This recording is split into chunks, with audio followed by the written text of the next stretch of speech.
مباراة حسم الدوري بالنسبة للأهلي أو لبيراميدز، يا ترى مين اللي هيحسم الدوري في آخر مباراة ليها في الدوري؟ هل فاركو ممكن يعملها مع الأهلي ويخسر الأهلي الدوري، ولا سيراميكا كليوباترا ليها كلام تاني ورأي تاني ضد بيراميدز؟ اللي يتعادل هيروح واللي هيتهزم هيروح، دي النهاية. لازم الأهلي يفوز عشان يضمن، ولازم البيراميدز يفوز ويستنى ان ممكن فاركو يوجب معاه واجب العمر ويخليه ياخد اول دوري في حياته. ولكن خلينا نقول ان هو في موسم استثنائي للبيراميدز السنه دي.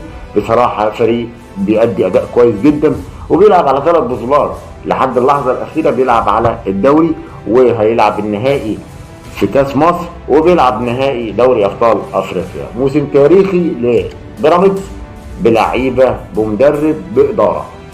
كل التوفيق كل الدعم للكرة الحلوة، سواء لأهلي سواء لبيراميدز سواء لزمالك سواء لأي فريق مصري. الكرة الحلوة اللي مفيش أحلى منها ومفيش أجمل منها. كل الدعم وكل التوفيق للفرق